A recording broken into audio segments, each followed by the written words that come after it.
Hello and welcome to today's webinar. I'm delighted to welcome back our guest, Mirko Kleiner. Mirko is well known to many of you. We have the pleasure of running a study on an annual basis. Very often in the past, Mirko, our theme has been very strongly on agile. This year we've shifted a little bit.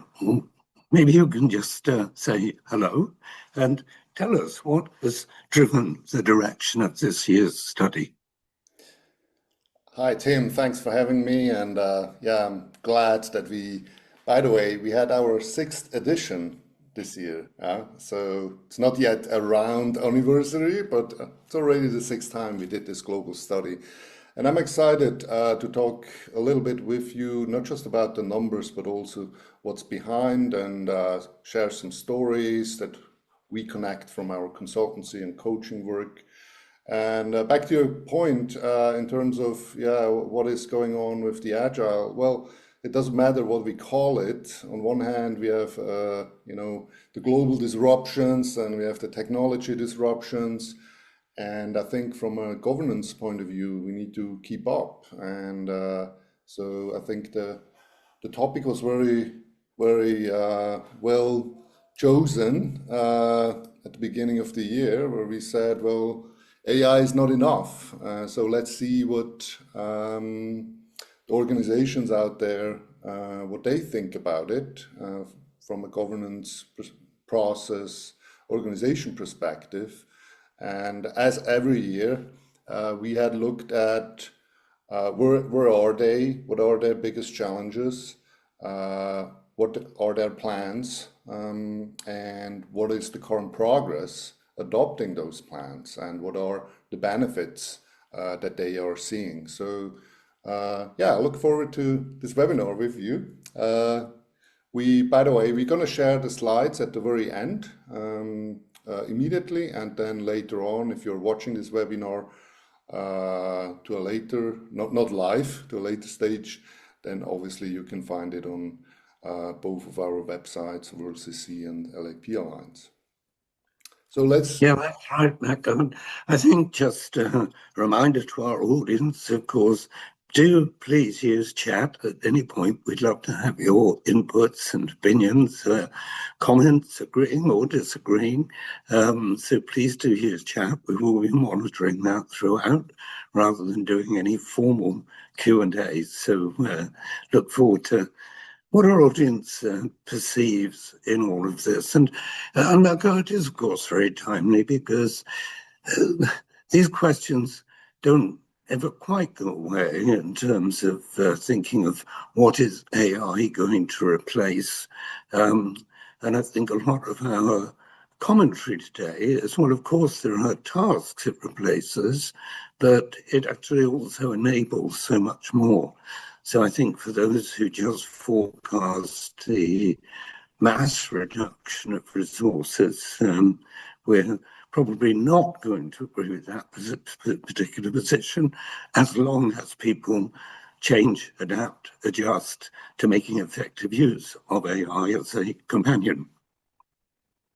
Absolutely. And well, we don't want to talk you or read out the numbers, right? So we want to explain what our observation is behind it. But just to jump into the report's results, we had a global coverage again, almost every industry, small, medium to enterprise, big enterprises. And what the first surprise to me at least was we usually start asking what are the strategic priority. And if you remember last year, it was red on the very left side, priority one almost across all industry was cost optimization. And now we have a huge diversity in different kind of prioritization. And I think having, put AI in the center of this study, just one industry reported AI-driven business transformation is number one priority, which is a little bit of a surprise to me. I don't know about you, Tim. Yeah, I mean, it is, well, the diversity of the top three is really interesting, isn't it? That the relative priorities, um, and some stuff that didn't come out specifically, because I guess what we're seeing is a lot of focus on resilience, particularly around supply security. Now, whether for some people they've taken sustainability in a sense to mean that rather than just a narrow environmental topic, but I was quite surprised. I mean, obviously we do see on materials, for example, at the top there, number 3, the partner ecosystem, collaborative growth comes out. But you know, we are certainly hearing a lot from people about that issue of supply security. And also, I think we're seeing more and more that in many markets, suppliers are becoming far more selective about who they do business with. Absolutely. And maybe AI is a little bit under the hood in the strategic priorities, as you mentioned, because if we look at the blue ones like workforce transformation, training employees, etc., also, to me at least, shows that there is a shift, at least triggered. Maybe it's not yet really ongoing, but all of that, is, in my opinion, our current reality, and the diversity also shows it, that it's not the one thing that we can change or will solve everything. Now, our annual study, we then usually ask, what are your main reasons for adopting a different operating model, and that's all what it's all about in this study. It's not about AI in depth. It's about what are the consequences of it, of all those business strategies to your organization and your operating model. And those are similar to the past few years, unless cost reduction and risk reduction made it a little bit up in the list, in the priority. But it's still quite similar to past years. However, 96% of the respondents agreed that adopting a more agile operating model is of strategic importance in general. And this is in line with the past 5 reports. So it's no doubt anymore that our current way of working, having almost static structures in one way or the other, is no more a way forward. And we will see that the numbers will show that in more detail. But yeah, if I may on that, I think it's particularly interesting that if you go back to a report we issued, actually commissioned out of Accenture back in February, we had a report that called very much for the need to rethink the commercial operating model. And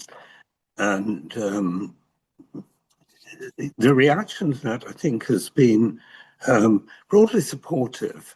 But I think it is quite interesting that when we've put this survey out to a slightly different community, certainly some WorldCC members in it, but it also goes more broadly, that appreciation of the need for a shift in the operating model, that today's sort of review and approval model, today's attitude and approach to building in safety first through more and more onerous contract terms, that cannot support the environment we're operating in, where we have to move at far greater speed in the face of events that we may not have anticipated, or even if we knew they could happen. We didn't know when or to what degree. So it's not just adaptiveness, it's the speed of adaptability that's key here. It is that agility component, if you like.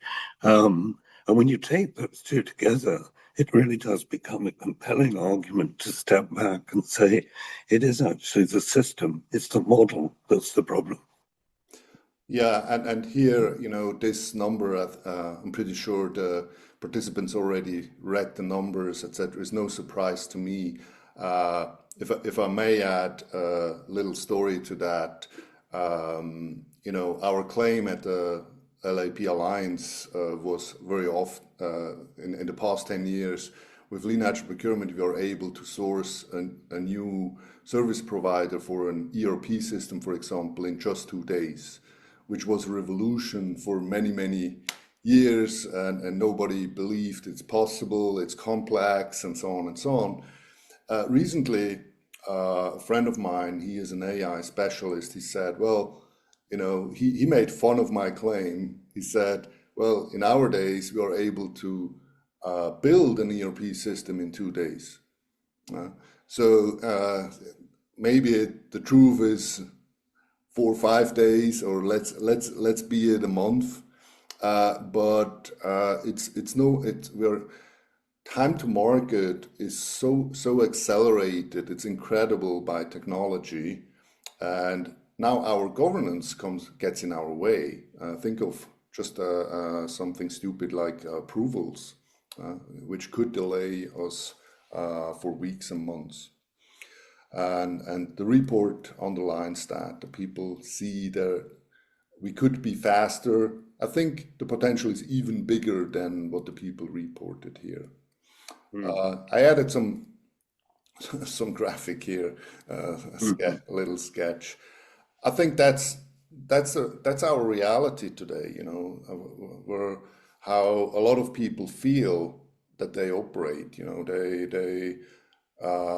They're happy in their team. It works good, but as soon as they have a dependency to any other function or business unit or even a third-party supplier, then the silo gets in our way. And it's even worse than that, I think, because what we will see later in the report is AI, obviously constrained by the organization, is also piloted and tested just within the silo, not thinking bigger end to end on the value stream and the value creation. And so we have kind of local optimized solutions. I'm also always interested in, what does slow us down? And there are the obvious ones, right? And but we also ask what are the root causes of all of that? And just to repeat myself, I think the overall root cause is the way we are operating an organization today. I don't know. You want to add something to that, Tim? What is your observation? Well, yeah, I mean, I think we have designed operating models that are seeking to prevent bad things from happening, quite understandably. But I've actually been working separately, Mirko, with an organizational systems design expert, where we've been looking at a lot of this data. And you may recall, and many of our participants today, I'm sure, have heard us talk before about the fact that individuals in a contract procurement legal role tend to see their role as what the psychologists call preventist. In other words, preventing bad things from happening. But actually, when you look at the measurements that they're operating to, they're doing a great job. But unfortunately, it's the wrong job. The measurements haven't been changed. We haven't refocused on, actually, in today's business environment, what we need to prevent is not what we needed to prevent 10 years ago. and we haven't adjusted. And if you start adjusting your thinking about what it is you're seeking to prevent, for example, if you're working to prevent supply disruption, is the best answer for that to pile extra risk and penalties onto the supply base to go for the lowest price? Probably not. So we've got a set of metrics and behaviors that are driven by a whole system that was designed for a different era. And are the functions wrong? No, we need specialism. But when you start to think about how you deploy that specialism in a more agile, adaptive, resilient context, it starts to change very much the way it behaves. And it's far more, and this is where the AI piece does become interesting, of course, it's far more about how do we work together to combine our expertise, but in a way that delivers rapid results. How do we use AI to enable and empower others?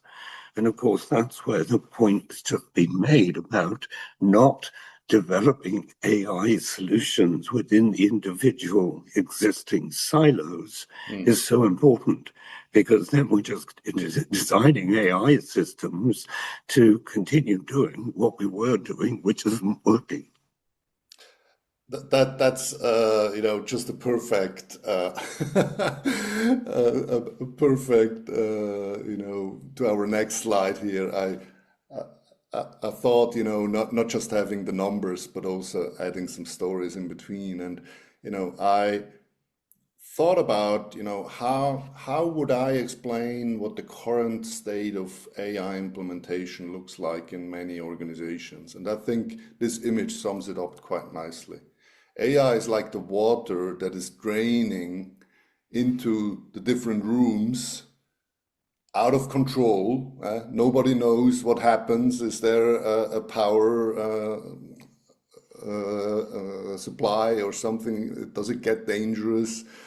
Does this room want to have water inside or AI? And because everybody is doing it on their own, as you said, and that there is no clear alignment on what do we need as a whole. And I think not just from a commercial perspective, but also from a legal and compliance perspective, there is a huge potential for all of us to step in and help the organization, because this is no more just a technology question. It's also who should have access to which data, what should be shared, and where does it sit, and so forth. So we ask in our report, what do you think will the use of AI, how will the use of AI improve your lead time or your speed? And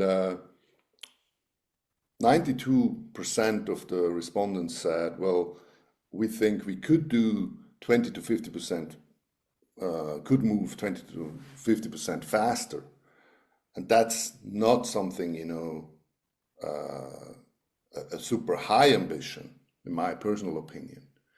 But just think of it for a moment. If your company gets 50% faster, or even 20%, that could mean you get a competitive advantage in relation to your market, competitors, and so forth. So we need to be careful, as Tim said before. It's not just the technology, it's not just the humans, it's the combination and the way we structure work, and in particular value creation. Yeah, I think if we just illustrate your point, the sort of stuff that AI is good at is ingesting policy, ingesting process. And certainly we then have the ability, and again this goes back to the series of reports earlier this year, that if you are recognizing that the functional stakeholders are custodians of policy in their field of expertise, then that is how you can feed, you can ingest into your AI system, and certainly its ability to evaluate then whether a proposition, a set of contract terms, a particular supply relationship, whether or not it is compatible and consistent with policy, is something that it can quite rapidly identify, which then, of course, really enables you to go to the point of greater empowerment, because as long as it's policy compliant, then it doesn't need to go to that review and approval. So much stuff today does go for review and approval by default. We have an example recently where the volume of referrals through to a legal department dropped by over 80%, because policy was defined, embedded, there were decision trees enabled through agentic AI that just said a lot of this stuff does not need we better chuck it just in case. But they were, of course, able to devote more time to the 20% that did need review and approval. And as a result, were also able to become more engaged and more creative in their responses, because they were not busy just checking things that didn't need to be checked. We ask in our report also, I think everybody agrees to what we said so far, we have to improve. So what's the solution? So we asked the people in this year's study, what is your target operating model? And it was a free text and this question, and we tried to summarize it, and 3 points stood out. Obviously, and I 100% agree what you said, Tim, the functions are still as a center of excellence or expertise and capabilities. They won't disappear. But the focus will shift to value creation, and value creation happens in a more cross-functional way, where people are empowered, where this cross-functional value creation is AI enabled. They have access to all data and stuff they need. And obviously they also need to be agile and adaptive, and the governance shouldn't be as overcomplicated and bureaucratic. In a best case scenario, they are also the architects of the governance, of their own governance, because over time it has to adapt as well. So to also have a little metaphor here, to me, personally, my own definition is AI is like a buffet, right? Where we have a chef, where we have a team of experts that are responsible to develop this buffet of services that the organization wants and needs. But at the same time, they also are responsible for setting up a controlled environment which is compliant, and also having a service to enable the organization and all the people how to use what they have to use. And then if we think that fast forward, then this becomes more of a self-service than rather today. I will come back to this, actually, no. This will become more of a self-service, and any kind of centralized support function in our today's operating model, which very often is a bottleneck to the value creation or business part of the organization, is no more a bottleneck. And one example here is Alejandro, the former CPO of Zalando. He talked about how they started in different phases and transformation, digitalizing their process in the first place, integrating analytics and so forth, and now are in an AI-enabled self-service kind of working mode, where as I said, the business now has direct access to all the information they need at any time. So how do you see the evolution of commercial operating model from your point of view, Tim? Well, I think perhaps to just express what I've already mentioned in a somewhat different way, I think the critical point about AI is that it must be looked at as supporting a commercial operating model, not individual functions. So right now, we tend to get AI use cases coming from legal, for example, for contract comparison, deviational standards and norms for accelerated redlining or drafting. Well, that is a functional use. But if each of us just goes away, if procurement starts to come up with use cases for AI, contract management comes up with use cases, the risk department, operations, sales, who start looking at, I wonder if we could use AI for contract performance management, then we're just going to finish up again with this ragtag of activity, disconnected, not representing any meaningful streamlining of the overall operating system, and more importantly, in many ways, not enabling the key benefits of AI to be realized, which is where you've got consistency of data flow, you've got visibility across an entire relationship life cycle, and you've got the ability to start looking at your relationships and agreements as a portfolio at scale. That is the fundamental shift that it enables. It creates one source of truth across the business, accessible to all of those stakeholder groups who have then got a single source of truth.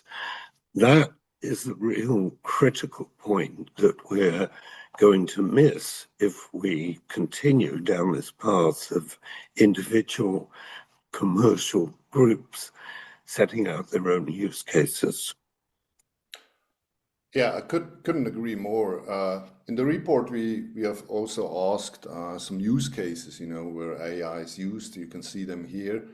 And there's some the obvious ones like automating operational tasks, but also improving analytics, getting business insights, and also a growing maturity is trying to enable self-service, what Tim just talked about. But I think later in the report, we will see that we are still in the very beginning of this whole evolution and developments. So I just want to give you another point of view, what I meant by we need to incorporate AI and have it like a service to the rest of the organization, as Tim said, a central point of contact or of information for the rest of the organization. From a governance point or organization model point of view, this needs a completely different approach than we do it today. If you think about it today, IT is maintaining the tools, commerce is using the tools, is owning the process in a best case scenario. Well, in a future scenario, which I've simplified here, we have a cross-functional team that is extended by AI, agentics, kind of virtual employees, if you like, that offer services to the rest of the organization, like a product team with a profit center mindset. And there we need different kind of capabilities of the different functions, like data analysts, technology guys, commercial experts, people that are more acting as coaches and in enablement and so forth. And if we do not no more force, this is the process and this is the tool the rest of the organization has to use, but rather than ask the organization, what kind of services do you need to speed up value creation? Examples that Tim just said, from a contract management and sales, they need to have access to those data, but also in the legal, in the business side, and so on. And this is definitely a journey, but if we keep that as like a true north or a North Star, that those so-called supportive functions, which are always limited in resources and people, we need to switch this from a we do it for you, we take the task, we do everything, and then we hand it back to you, this transactional nature, to a self-service kind of platform, as we call it. You want to add to that, Tim? Well, I think there's an underpinning message that's a very simple one. I think we all have to remember that we are servants of the business, and that our critical role is one of enabling business activity, not slowing it down, not acting as a barrier to it. So we should be grasping AI very much in that context of how does this help us to be a better servant of the business. Now, the next slide is, we touched on this already, we have to rethink the way we work end to end. And we asked the participants of this year's study, where have you used AI already, and have you adopted your structures while introducing AI? And as you can see, this is what the silos comic, is kind of this slide underlines the silos comic. It seems we are still in a very early try and error, what can we do with it? And very rare, but still already almost a little bit more than 21% of participants said we have redesigned also the value stream across functions by introducing AI. But it's not easy, which almost 50% said. And just to give you a real world example, I was involved in acquiring a new AI platform for a big airline. And everybody was so much focused on the procurement, and we started to ask questions, who will own it, who will operate it, how does the integration in current processes look like, because the processes might not be the same anymore. And everybody was like, but our task is just the procurement of the software, of the platform. I said, well, we need to think that ahead of times, because we have to build this cross-functional team, which then will be the experts to source the platform, the digital AI service themselves in the best case scenario. So if we look at on a long-term development, where are the organizations in terms of maturity, we see that almost 80% are in one shape or form on the journey. The number I'm always very keen on year by year is who of them is also thinking things across companies. Because if you think about value creation, very often a lot of the value is created through the supply chain. And sad but true, just 1.5% reported that they include their strategic partners into that transformation. So this is another area where commercial people, procurement, sales, and so on could add value to start asking those kind of questions. Because it's nice if we introduce a new AI tool or platform, we streamline our organization. But if it ends on the company border, on the company front door, then we might be in a situation like 20, 30 years ago, where organizations became lean, but their suppliers haven't. And then you don't get the full potential of the transformation. Mm. Yes, I think again it's encouraging to see this response, and again, of course, I come back to the point that it is a bit more of a varied input audience, really, in this particular case.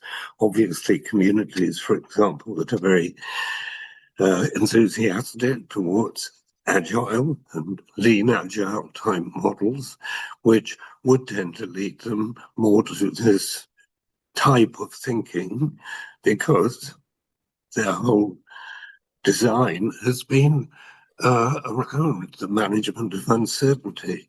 So when uncertainty is now hitting us, you've got certainly a community in the lean agile community that sort of in a sense says, bring it on. This is what we're about, which of course is a very different subset of people from those who are typically operating the business as usual model, which doesn't tend to have changed. So I think it's an interesting contrast of communities that we're seeing here to a degree too. Yeah. I want to highlight one other number, which is a little bit disappointing, if I may be that frank. We asked at the very beginning of the study, and also we showed it on this report, that over 90% of the respondents reported that becoming more or business agility or becoming more adaptive is of strategic importance. At the same time, just a little bit more than 7% have the support from the C-level, and the C-level is actively leading the transformation on a company level. And that is something that we are seeing year by year by year, which is a mismatch, unfortunately, because just imagine if this adopting a new operating model has the full support of your C-suite, of your leadership, then we could adapt much faster and get the benefits also much quicker than currently. We are still obviously also still stuck in first experiments and pilot projects. So it's also kind of the bell curve, the early adopters, like the reverse bell curve, if you will. But on the other hand, this should be also an invitation to all the leaders out there.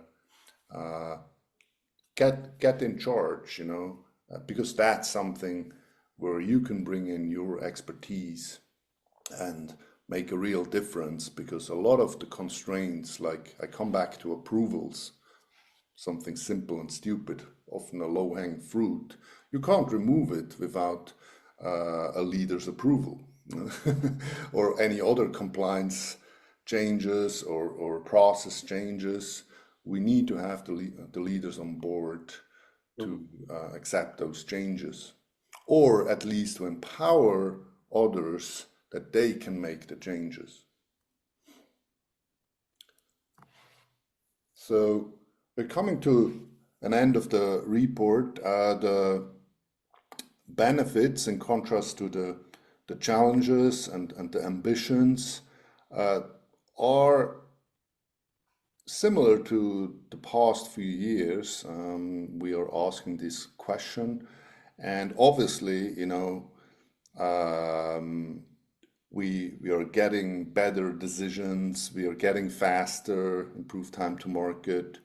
But what a lot of people, especially, and that's don't get me offended by that, if you are working primarily to the internal customer, the business, then you might not be so aware of what's the impact to the end customer satisfaction, for example, right?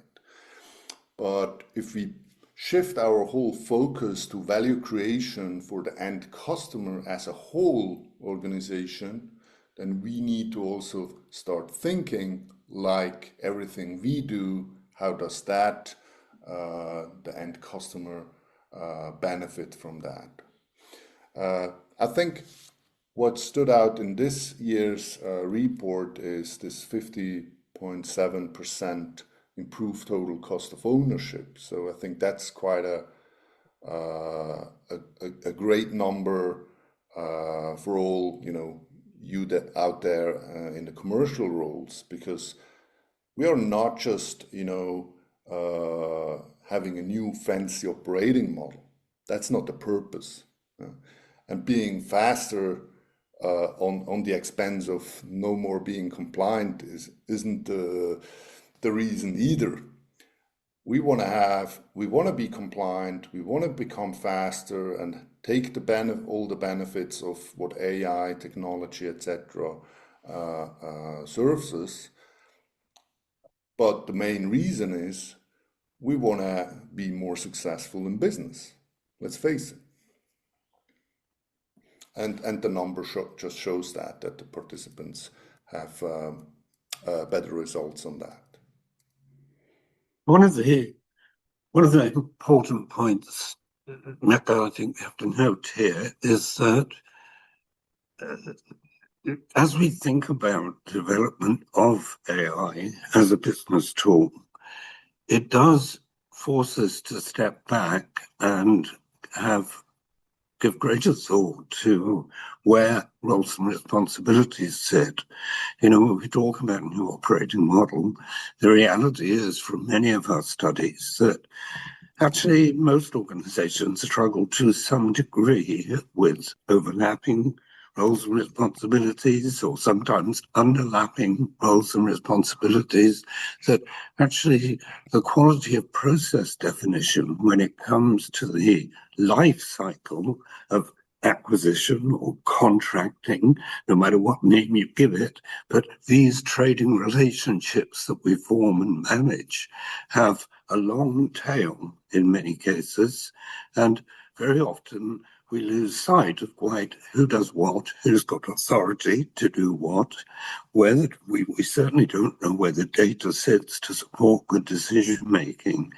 So I think where people are conscientiously going about AI deployment, it does force them to stand back and say, well, actually, who's involved here? Who do I need to work with? Who do I need to consult? Who is it that I'm enabling? What do they want to be enabled to do? Which does mean that the process, of course, there are some fairly straightforward, narrow use cases.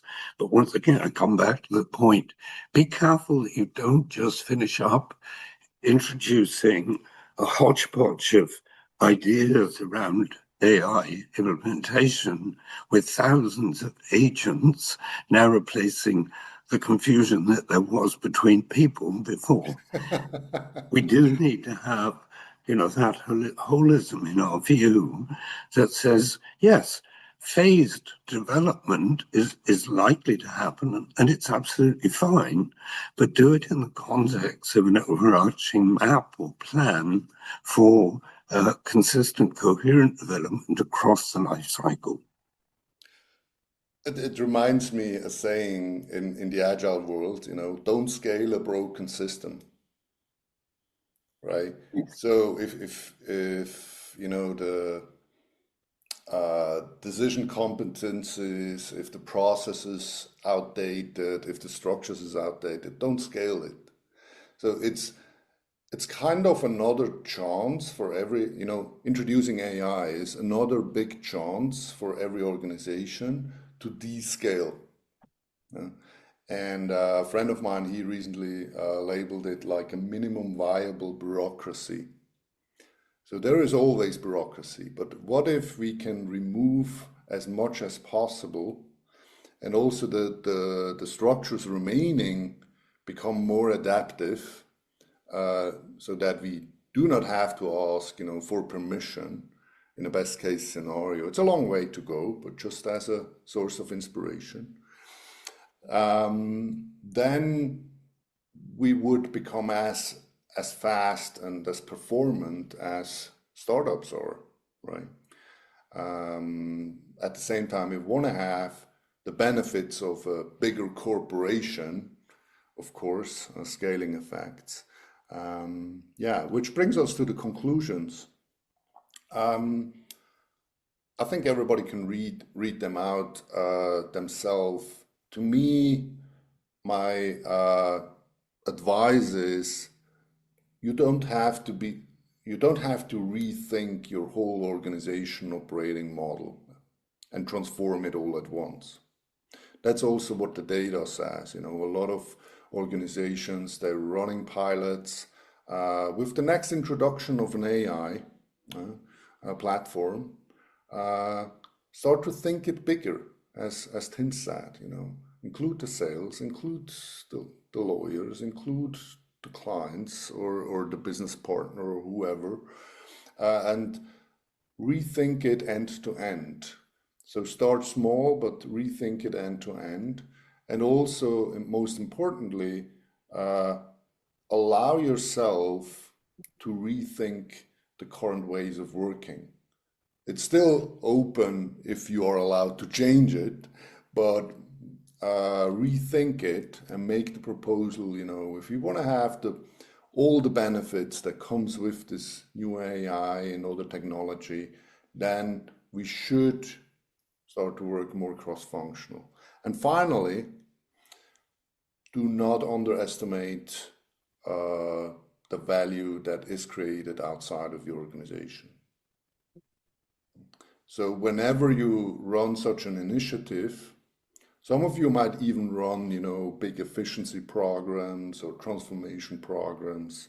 So our first question or recommendation at the same time is, why are your strategic partners not at the table? They need to know, at least, the best case scenario, they are involved end to end. Think it really end to end. Any additions or conclusions from your side?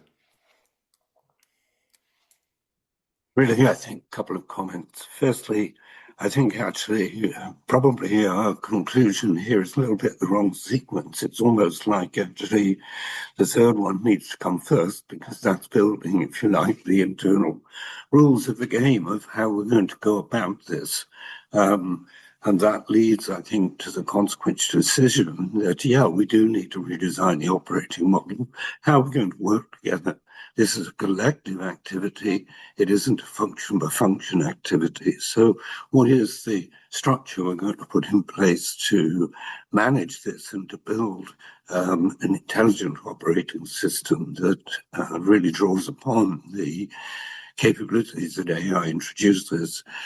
And of course, Mirko, you know this very well, that you can't underestimate what that means, because, of course, building AI systems that really do give you good business intelligence does mean a massive activity to really understand, where is my data today?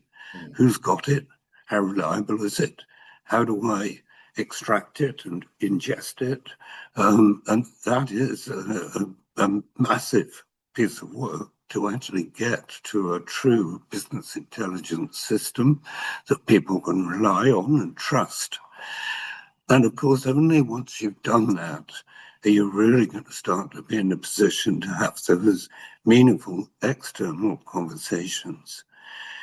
And they take you to another different dynamic, which once again potentially challenges pieces of your existing new operating model.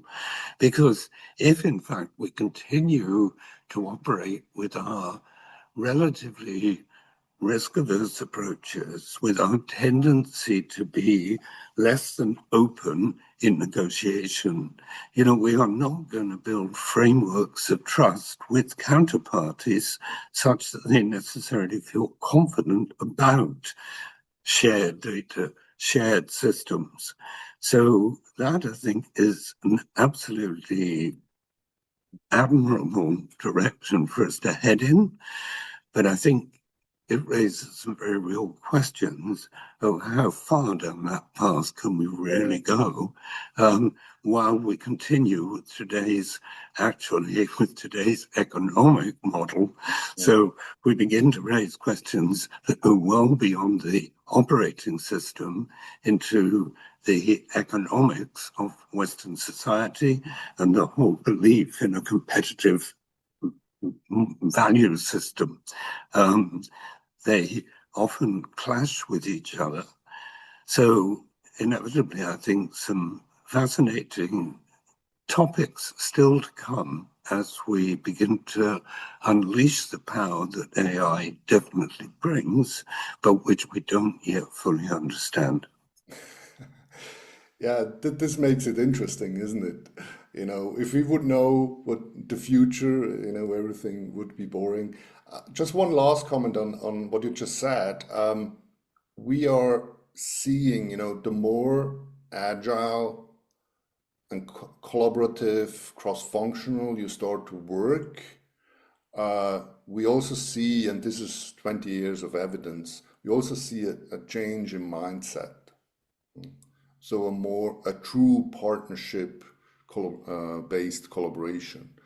Now with Lean Agile Procurement, we are building up cross company teams and organizations with each of the procurements, and we see a tendency, exactly what you said, the more we think that we're going to end up in kind of partner ecosystems where we collaboratively work and co-innovate even with our partners and suppliers. Now, last comment on that, you talked about, the risk, and a lot of people are still risk averse and so on. Well, my experience is we shouldn't, do the homework ourselves in isolation. I mean, if you have the time, that's great. But why don't you invite some of your strategic partners where you have trusted partners and have the conversation together with them? Because maybe they are 10 years ahead of your journey and you can take profit from them. Say, hey, what are your learnings? We don't want to need to do your pitfalls and so on. So I just added a link for free download of the report, and I just remembered where I was putting together these slides for this webinar that Tim and we also wrote some white papers a few years back, the one from function to capability, which gives you some more meat on the bone on what we need if we talk about value creation, if we talk about moving from function to a platform, working cross-functional and so on. And everything we talked about today, I think, we'll get much clearer on that. And if you are in the Agile community, then I still recommend to read the one paper from function to capability, but then you might be more familiar with the one in the middle, Boost Your Save implementation, which puts a different angle from a value stream perspective, from an organizational perspective, on what the future might look like from our current perspective. So thank you very much, Tim, for this. So I think we have time left for a few questions, if there are any. Yes, we seem to have either a very contented audience or nodding its heads in agreement. At least nobody has posted anything to disagree. So hopefully that's an indication that this makes sense. I think, thank you, Mirko, for, once again, it's been great to work with you on what is a theme that's near and dear to both of us. And I think a shared sense of optimism that we are beginning to see some of these breakthrough capabilities emerging. And it is just really a matter of making sure that we harness them effectively to really generate the improvement that's now achievable. And I think, a key message for everyone is very much, don't sit back and wait for others to take a lead here. This is something where the commercial community as a whole has to move forward. It is going to take people who are ready to take on a leadership position, but very often it's an influencer position. It's corralling those other groups, putting together a small working group to say, actually, how could this be deployed? What would a different operating system look like?